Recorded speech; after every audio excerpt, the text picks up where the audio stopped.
Hello everyone, welcome back to the channel. I hope you all are fine and doing great. तो guys मैं बात करने वाली हूँ अपना यूपीपीएससी वाला जो एग्जाम है उसकी कंप्लीट स्ट्रेटजी की, कैसे हमको टैकल करनी है चीज़ों को, कैसे 2 से 3 महीने को टारगेट करके हमको सिलेबस कंप्लीट करना है, प्रीलिम्स में अपीयर करना है, देन प्रीलिम्स में क्वालिफाई करके हमको मेंस तक जाना है। तो उसकी भी अप्रोच के बारे में आज हम बात करने वाले हैं। तो उससे पहले जो भी स्टूडेंट एलटी ग्रेड की तैयारी हमारे साथ करना चाहते हैं वो फाउंडेशन बैच ज्वाइन कर सकते हैं कंप्यूटर साइंस के लिए, जहाँ पे आपको लाइव और रिकॉर्डेड दोनों ही तरह के सेशंस आपको देखने को मिलने वाले हैं। प्लस डाउट क्लियरिंग आपके लिए रहेगी, पीवाईक्यूज हम साथ में सॉल्व करेंगे। तो ये सारी चीज़ें आप लोगों के लिए रहने वाली है। ठीक है, बात कर लूँ कोर्स को एक्सेस करना, तो देखिए बहुत ही सिंपली तरीके से आप कोर्स को एक्सेस कर सकते हो। अपना JRF अड्डा का जो एप्लीकेशन है वहाँ पे जाना है, हमको टीचिंग एग्जाम्स वाले टैब पे क्लिक करना है, देन आपको कॉमर्स कंप्यूटर साइंस दोनों देखने को मिलेंगे। तो कंप्यूटर साइंस पे जब हम क्लिक करेंगे देन हमको एनरोल नाउ पे जाना है, एंड जो भी फॉर्मेलिटीज हम कंप्लीट करके सक्सेसफुली कोर्स में क्या हो सकते हैं, एनरोल हो सकते हैं। राइट, अब हम बात कर लेते हैं स्ट्रेटजी की। देखिए हमारे पास है लगभग, हम मान के चल रहे हैं कंप्यूटर साइंस के अंदर, देखिए कंप्यूटर साइंस में लगभग हमारे पास है 10 से 12 यूनिट। ठीक है, अगर हम 10 यूनिट भी मान के चले हैं ना, 10 यूनिट भी हम मान के चले अगर हमारे पास है, ठीक है 10 यूनिट भी हमारे पास है, तो हमको सबसे पहले तो क्या करना है, फ्लो मेंटेन करना है ना। कौन सी यूनिट कौन से ऑर्डर में पढ़नी है ये सब हमको पता होना चाहिए, है ना। क्योंकि कुछ कुछ यूनिट्स क्या है, बेस है। जैसे डिजिटल लॉजिक से आप पढ़ोगे ना, तो आपका कंप्यूटर ऑर्गेनाइजेशन एंड आर्किटेक्चर का क्या है, एक तरीके से बेस है। तो डिजिटल लॉजिक्स पढ़ना पहले जरूरी है आर्किटेक्चर पढ़ने से पहले, है ना। आर्किटेक्चर आपको समझ में नहीं आएगा if you are a beginner, right. तो हमको चीजें पहले फ्लो में पढ़नी है, हमको सिलेबस बहुत अच्छे से देखना है सारी यूनिट्स का, को डिकोड करने की कोशिश करनी है कि एक्चुअली क्या क्या रखा गया है हमारे सिलेबस में, राइट। और उस इस तरीके से तैयारी करनी है कि ना सिर्फ प्री एग्जामिनेशन, हमको टारगेट करना है कि हम मेंस भी निकाल लें। क्योंकि देखो अगर हमारी तैयारी अच्छी है, सब चीज़ें हमने सही करी, तो प्री तो हमारा निकल जाएगा। स्ट्रेटेजी ऐसी बनानी है कि मेंस तक चले हुए, है ना। मेंस भी हमको निकालना है, क्योंकि प्री निकालने से तो एग्जाम हमारे हाथ में आने वाला है नहीं, प्री और मेंस दोनों निकालने पड़ेंगे हमको, राइट।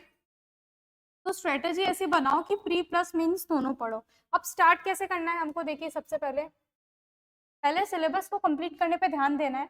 लेकिन ऐसा नहीं करना है कि सिलेबस कंप्लीट ही करे जा रहे हो। कोई भी यूनिट पढ़ ली आपने, ऑपरेटिंग सिस्टम पढ़ ली, है ना, एक बार आपने पढ़ लिया, रिवीजन भी कर लिया, एप्लीकेशन लगाना स्टार्ट कर दो। एप्लीकेशन लगाने का मतलब क्या है, PYQs को सॉल्व करना स्टार्ट कर दो। पैरेलली दूसरी यूनिट भी स्टार्ट कर दो, है ना, सेकंड यूनिट भी क्या कर दो, पैरेलली स्टार्ट कर दो। तो आधे घंटे ऑपरेटिंग सिस्टम को दो, साथ में नई यूनिट भी पढ़ना स्टार्ट कर दो। देन नई यूनिट आपकी कंप्लीट हो जाती है, सेम में भी रिवीजन कर लिया आपने, उसमें भी एप्लीकेशन लगाना स्टार्ट कर दो, उसकी भी PYQ सॉल्व करना स्टार्ट कर दो।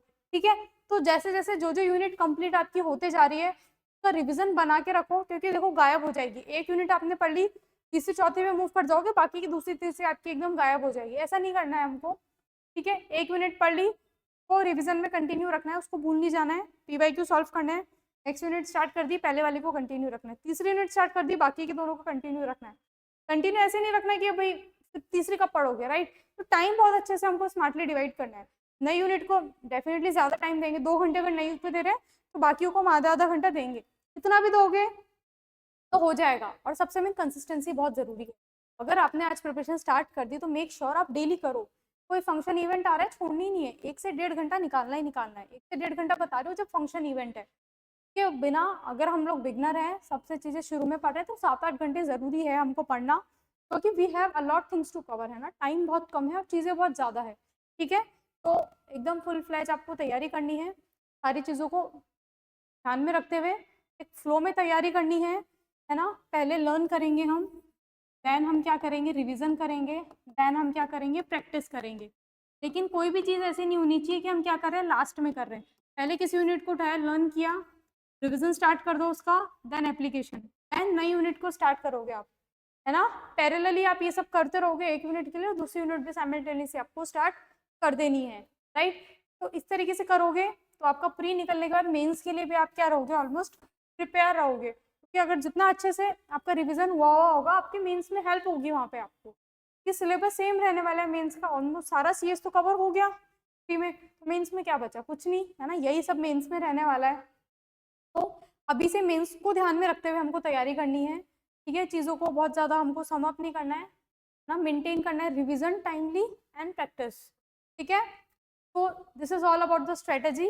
और जो भी स्टूडेंट्स हमारे साथ एलटी ग्रेड की तैयारी करना चाहते हैं, डेफिनेटली वो कंप्यूटर साइंस के लिए फाउंडेशन बैच ज्वाइन कर सकते हैं with live and recorded sessions. तो this is all about the strategy. बाकी आप लोग बहुत समझदार हैं, आई थिंक आप लोगों को अपने हिसाब से भी स्टडी प्लानर आप बना सकते हैं। तो इतना ही कहना चाहूँगी। बाकी thank you so much guys, मिलते हैं आपसे नेक्स्ट सेशन में। Take care of your self.